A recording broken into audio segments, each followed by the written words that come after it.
사무엘하 23장 1절부터 7절입니다. 구약성경 504면쯤 됩니다. 사무엘하 23장 1절부터 7절 주신 말씀을 한 절씩 교독하겠습니다. 하나님의 말씀입니다. 이는 다윗의 마지막 말이라. 이새의 아들 다윗이 말하며 높이 세워진 자 야곱의 하나님께로부터 기름 부음을 받은 자 이스라엘의 노래 잘하는 자가 말하노라. 여호와의 영이 나를 통하여 말씀하시며 나의 말씀이 내 혀에 있도다.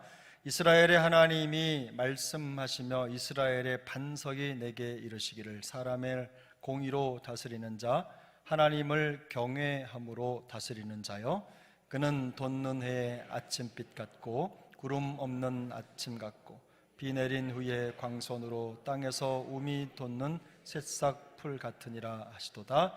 내 집이 하나님 앞에 이같지 아니하냐. 하나님이 나와 더불어 영원한 언약을 세우사 만사에 구비하고 견고하게 하셨으니 나의 모든 구원과 나의 모든 소원을 어찌 이루지 아니하시랴. 그러나 사악한 자는 다 버려질 가시나무 같으니 이는 손으로 잡을 수 없음이로다. 함께 읽습니다. 그것들을 만지는 자는 철과 창자루를 가져야 하리니 그것들이 당장에 불살리리로다 하니라. 아멘.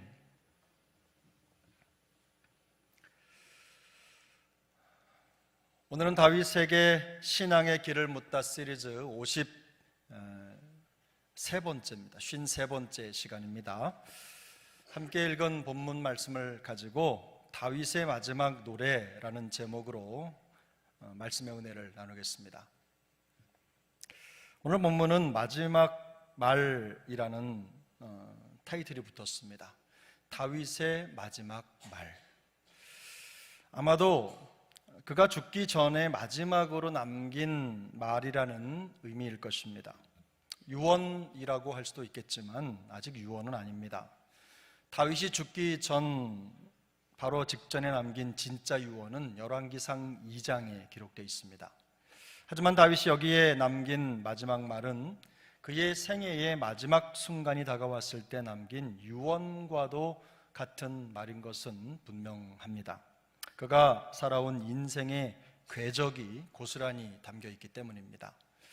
성경은 다윗의 마지막 말로 번역을 했지만 평범한 말보다는 훨씬 강한 의미를 전달하는 표현입니다. 그래서 마지막 말이라는 표현보다 마지막 시나 노래로 표현하는 것이 더 낫습니다. 어떤 사람이 마지막 말을 남겼다면 그 말은 그 사람이 살아온 일생에 비추어서 그 말의 무게가 결정이 됩니다. 만약 한 사람이 살아온 일생이 그가 남긴 마지막 말과 전혀 다르다면 그냥 무시하면 됩니다. 그러나 그 말이 그 사람이 살아온 인생을 통해 증명된 것이라면 그 의미를 되새길 필요가 있을 것입니다.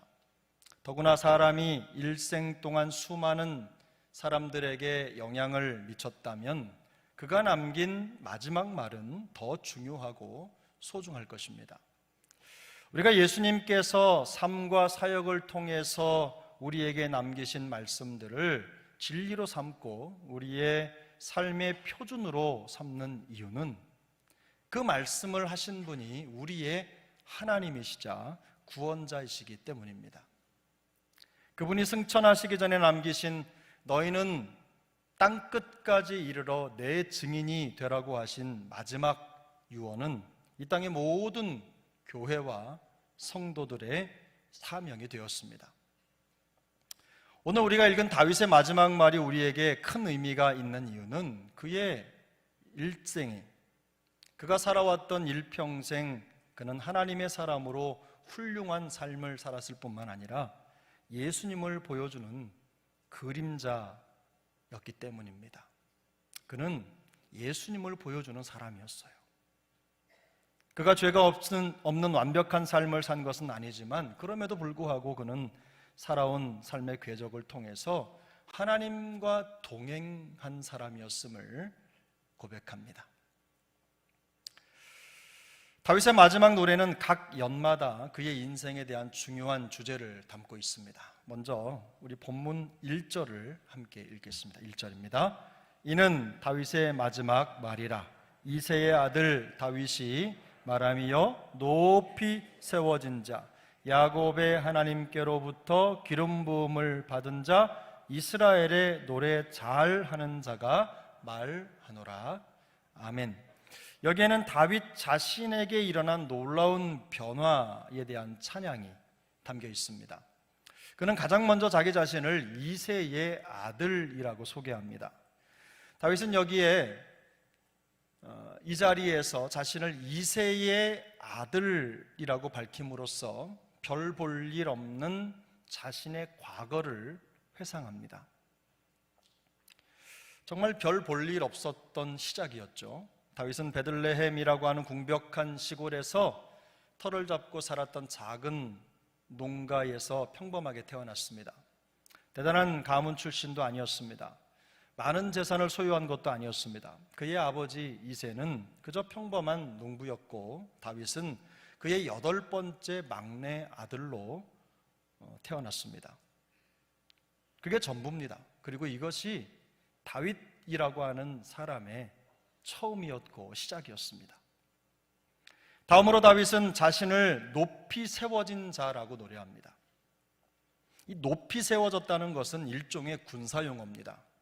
아마도 믿음으로 나가 싸워 거인 골리앗을 무찔렀던 때를 기억했을 것입니다. 하나님을 의지하고 믿음으로 싸웠던 그 싸움으로 그는 일약 순식간에 위상이 달라진 인생을 살기 시작했습니다. 이 높이 세워진 자라는 표현은 하나님이 그를 높이셨다는 고백입니다. 자기 자신이 자기를 높인 것이 아니라 하나님이 그를 높이신 것입니다. 그가 적이 두려워하는 용사가 될 수 있었던 것은 그의 능력 때문이 아닙니다. 그를 높이 일으켜 세우시는 하나님의 능력 때문입니다. 그는 또 야곱의 하나님께로부터 기름 부음을 받은 자라고 노래합니다. 야곱의 하나님께로부터 기름 부음을 받은 자.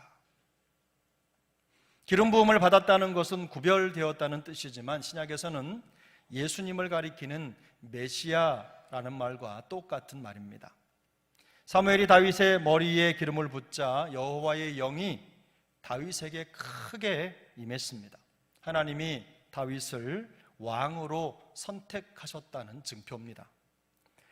다윗의 왕위는 사람이 준 것이 아닙니다. 하나님이 그를 높이셨고 그를 세우시고 왕이 되게 하셨습니다. 다윗은 이스라엘의 노래 잘하는 자였습니다. 이 말은 그가 자신을 하나님을 찬양하는 자라고 밝히는 것입니다.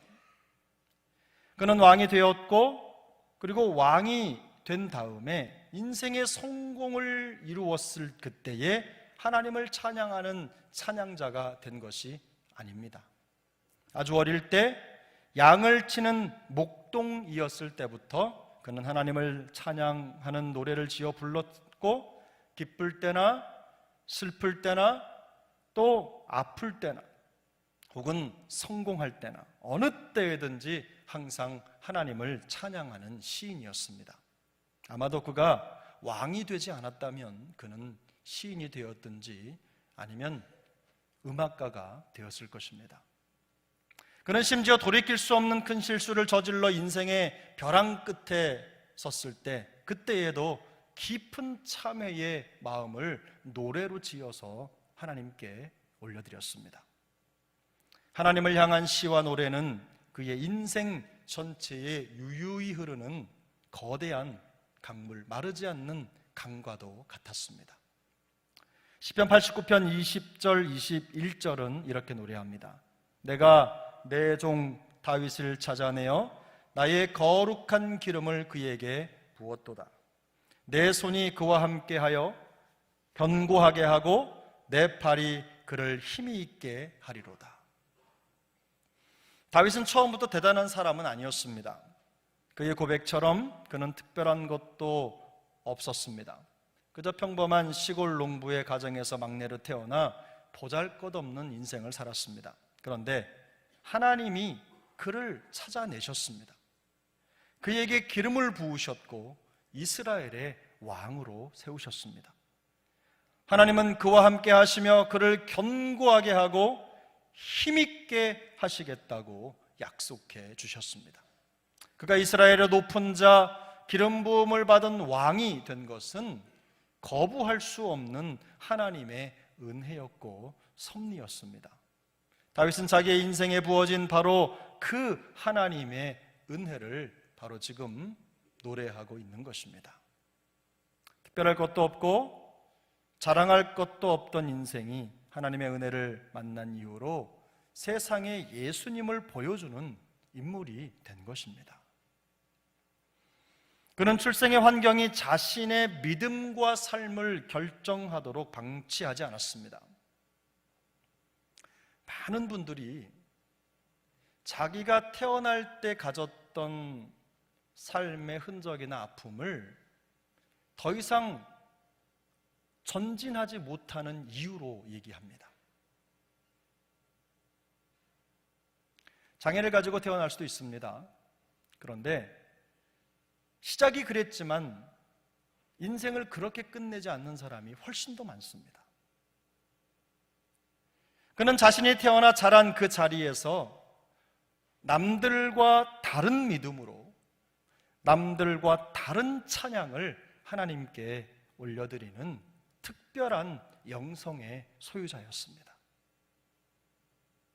현실적으로 특별한 것이 아무것도 없지만 그는 아주 비범한 믿음으로 하나님을 찬양했습니다. 다윗은 가난한 목동이었지만 그렇게 인생이 끝마치지는 않았습니다. 하나님은 그의 믿음을 찾아내셨고 그에게 기름을 부으셨습니다. 그를 이스라엘의 왕으로 세워서 하나님의 뜻을 행하는 자로 높여주셨습니다.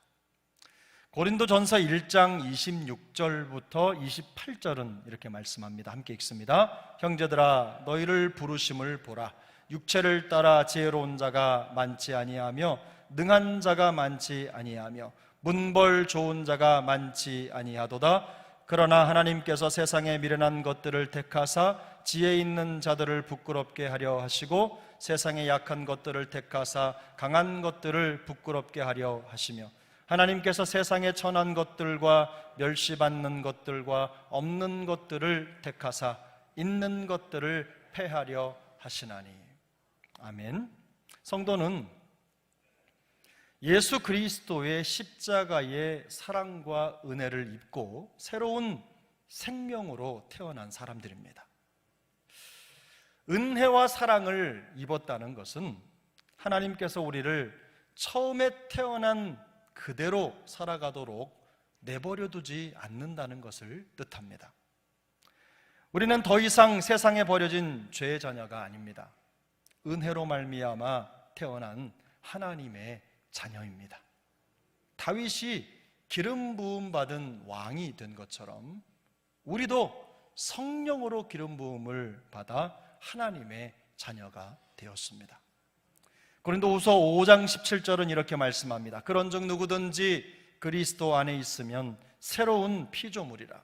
이전 것은 지나갔으니 보라 새 것이 되었도다. 새로운 피조물이요 새 것이 되었다는 것은 우리가 태어날 때 가지고 태어난 생물학적인 유전자 그대로 살아갈 수 없는 존재라는 것을 드러내는 것입니다. 하나님의 은혜가 우리를 그렇게 살도록 내버려 두지 않는다는 말씀입니다. 그러므로 우리에게 주어진 과거의 운명이 우리를 지배하도록 허용해서는 안 됩니다. 예수 그리스도의 은혜로 말미암아 새롭게 지음을 받은 새 피조물로서 날마다 새로운 부활의 삶을 살아갈 수 있기를 바랍니다. 하나님이 여러분을 찾아내지 못하실까봐 걱정하지 마시기 바랍니다. 다윗을 찾아내신 하나님께서 우리를 찾아내실 것입니다. 우리가 어느 곳에 있든지 우리의 믿음을 찾아내실 것입니다. 매일 저녁이 될 때, 그리고 한 주간의 마지막 날이 될 때, 또 한 달의 끝이 될 때 오늘처럼 한 해가 저물어갈 때 우리를 새롭게 하시는 하나님의 은혜와 섭리를 온 마음으로 찬양하는 신실한 믿음의 노래꾼들이 되시기를 예수님의 이름으로 축복합니다. 이제 본문 2절 3절을 함께 읽겠습니다. 2절 3절입니다. 함께 읽습니다. 여호와의 영이 나를 통하여 말씀하시며 그의 말씀이 내 혀에 있도다. 이스라엘의 하나님이 말씀하시며 이스라엘의 반석이 내게 이르시기를 사람을 공의로 다스리는 자, 하나님을 경외함으로 다스리는 자. 아멘. 다윗은 이제 이스라엘의 왕으로서 마지막 노래를 부릅니다. 그는 하나님이 자신을 통해 말씀하시고 있다는 것을 특별히 강조합니다. 그래서 2절, 3절 본문을 보면 하나님이 그를 통해 말씀하셨다는 표현이 3번이나 연속해서 등장합니다. 하나님과 직접 대화하고 계시를 그에게 주셨다면 다윗은 구약의 선지자들과 다르지 않습니다.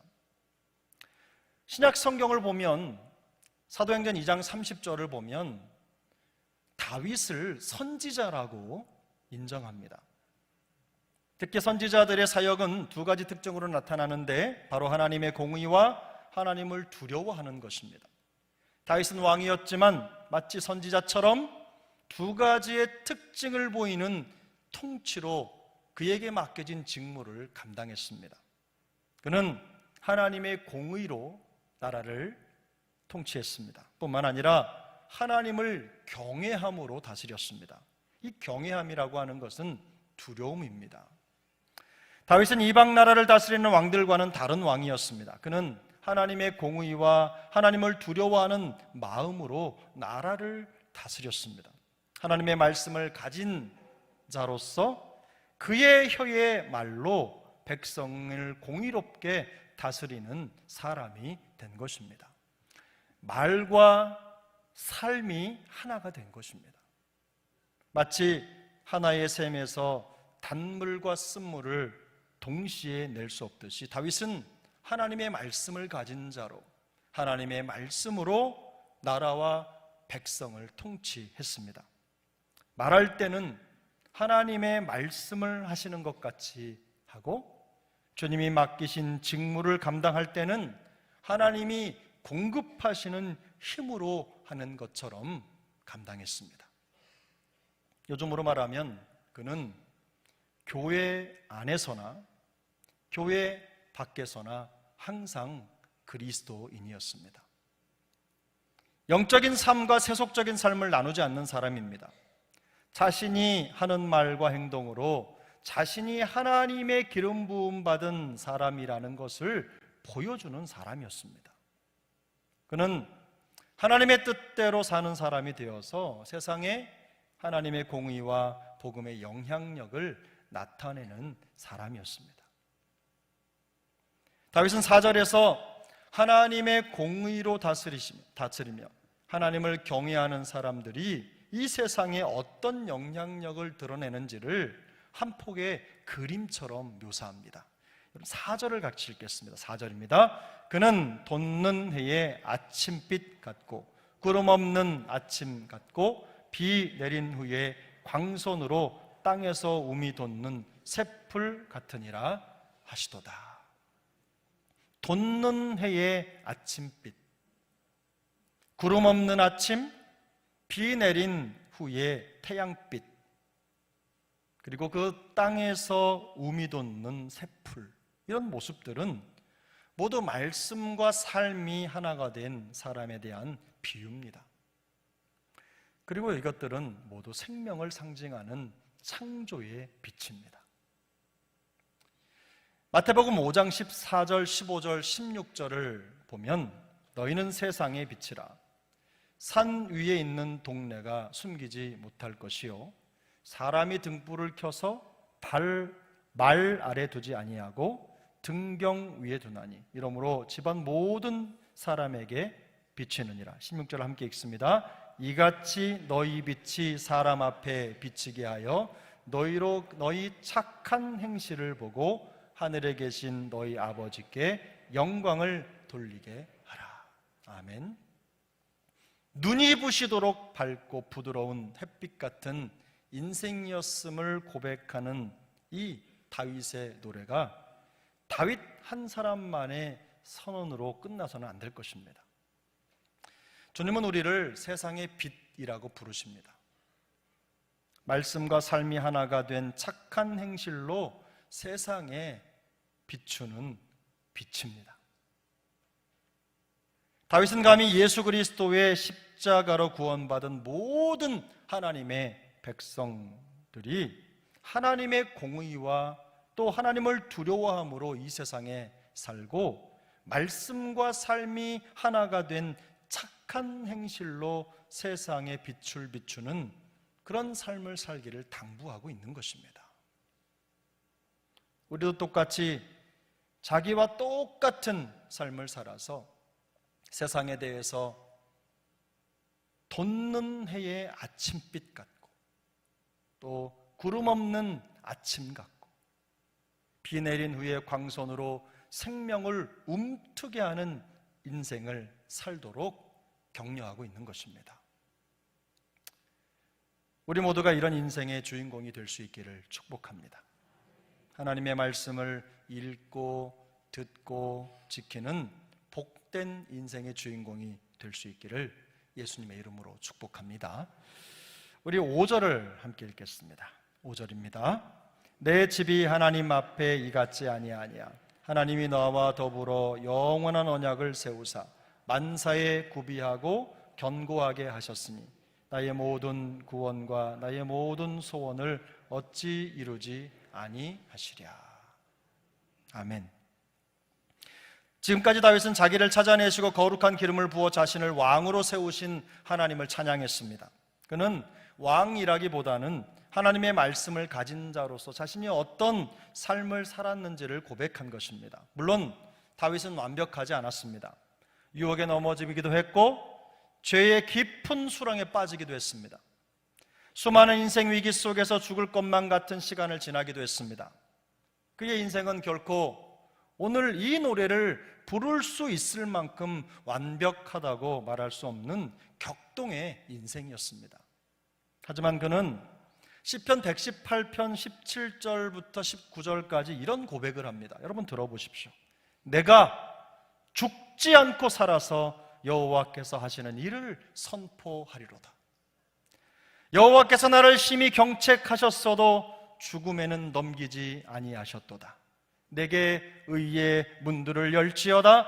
내가 그리로 들어가서 여호와께 감사하리로다. 다윗이 이렇게 고백하고 노래할 수 있었던 이유는요, 그가 이 모든 인생의 문제를 견디고 이길 능력이 있기 때문이 아닙니다. 이런 노래를 부를 만한 충분한 자격이 있기 때문이 아닙니다. 오로지 하나님께서 그와 맺어주신 영원한 언약 때문입니다. 하나님께서 그를 회복시키실 것입니다. 모든 것을 회복시키시고 이루실 것을 알았기 때문에, 믿었기 때문에, 확신했기 때문에 그는 죽지 않고 살아서 하나님이 하시는 일을 선포하겠다고 고백할 수 있었던 것입니다. 다윗은 오늘 본문 5절에서 하나님이 나와 더불어 영원한 언약을 세우사 만사에 구비하고 견고하게 하셨기 때문에 그의 모든 소원과 구원이 이루어질 것이라고 노래합니다. 아직 모든 것이 완벽하게 이루어진 것은 아니지만 그는 의심하지 않았습니다. 그와 영원한 언약을 맺으신 하나님께서 모든 것을 이루실 것을 믿었기 때문입니다. 사람의 약속과 계약은 언제든 파기되고 변질될 수 있습니다. 마치 자기가 한 말을 손바닥 뒤집듯이 바꾸는 정치인들은 하나님을 이해할 수가 없죠. 하나님이 이런 성품에 근접할 수도 없습니다. 그러나 신실하신 하나님의 언약은 영원히 파괴되거나 변질되지 않습니다. 영원하신 하나님의 성품이 그것을 보증하기 때문입니다. 그가 만사에 구비하고 견고하게 하셨다고 말하는 것은 하나님이 그의 인생의 주권자이시며 그의 모든 필요를 채우시는 분이라는 고백입니다. 다윗의 인생의 진짜 주인은 다윗이 아닙니다. 그 일을 이루시는 하나님이십니다. 하나님은 다윗의 인생을 시작하신 분이십니다. 그리고 그의 미래를 결정하신 분이십니다. 다윗은 자기를 선택해 찾아내시고 왕으로 세우신 하나님께서 모든 것을 마무리하실 것을 확신했습니다. 그러므로 그는 결코 실패할 수 없습니다. 하나님의 영원한 언약 아래에 있기 때문입니다. 하나님은 다윗을 버리지 않으시고 끝까지 사용하실 것입니다. 그리고 그를 통해 하나님의 뜻을 이루실 것입니다. 그러나 세상에는 다윗과 같은 신실한 사람만 있는 것은 아닙니다. 다윗은 자신과 반대되는 생각을 가지고 사는 사람들을 사악한 자라고 부릅니다. 그들은 다 내버려질 가시나무와 같아서 손으로 잡을 수 없는 사람들입니다. 하나님의 언약과 섭리를 믿지 못하고 부정과 불신으로 행하는 사람들은 결국 누구도 움켜쥘 수 없는 가시덤불과 같습니다. 누구도 통제할 수 없습니다. 누구도 설득할 수 없습니다. 성경이 말씀하는 믿음이라는 말이 설득되다라는 단어에 뿌리를 두고 있다는 것을 여러분 잊으시면 안 됩니다. 하나님의 말씀에 설득되지 않는 사람은 믿음이 없는 사람입니다. 믿음이 있는 것처럼 보일 뿐이지 여전히 하나님의 말씀이 그들을 지배하지 못하는 믿음이 없는 사람들이에요.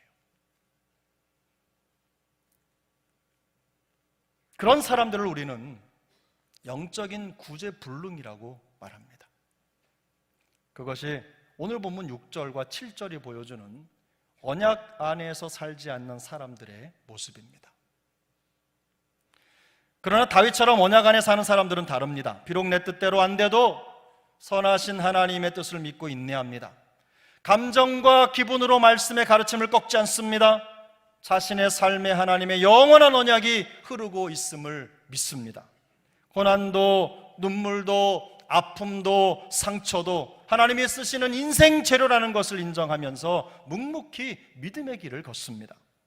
우리의 인생을 시작하신 분이 하나님이시고 우리의 인생을 마무리하실 분도 하나님이심을 확신합니다. 이런 믿음이 오늘 이 시간 우리 모두에게 임하기를 축복합니다. 하나님의 영원한 언약을 믿고 끝까지 인내로써 당한 믿음의 경주를 승리할 수 있기를 예수님의 이름으로 축복합니다. 오늘은 2023년 송년주일이면서 한 해의 마지막 날이기도 합니다. 언젠가 우리도 다윗처럼 마지막 노래를 부르게 될 날을 맞이하게 될 것입니다. 인생의 마지막 날이 아니더라도 모든 것에는 시작과 끝이 있습니다. 하루의 시작과 끝, 또 한 주의 시작과 끝, 또 한 달의 시작과 끝이 있습니다. 오늘처럼 한 해의 시작과 끝을 마주대하게 될 것입니다. 그러면 2023년도의 마지막 날을 맞이한 지금 여러분은 어떤 노래를 부르기 원하십니까? 다윗처럼 주저하지 않고 우리의 인생을 이끌어 가시는 하나님의 은혜를 고백하고 찬양할 수 있기를 바랍니다. 말씀과 삶이 하나가 되는 귀한 삶을 살았음을 고백하는 노래를 부를 수 있기를 바랍니다. 모든 것이 완전히 이루어지지는 않을 수도 있습니다. 비록 그렇다고 할지라도 하나님의 언약을 의지할 수 있기를 축복합니다. 우리의 인생을 시작하신 분도 하나님이시고 우리의 인생을 마무리하실 분도 하나님이심을 확신할 수 있기를 바랍니다. 다윗과 같이 우리도 인생의 마지막 시간뿐만 아니라 매일, 매주, 그리고 매월 찾아오는 마지막 시간마다 아름다운 마지막 노래를 지어서 하나님께 올려드리는 멋진 믿음의 사람들이 될 수 있기를 예수님의 이름으로 축복합니다. 기도하겠습니다.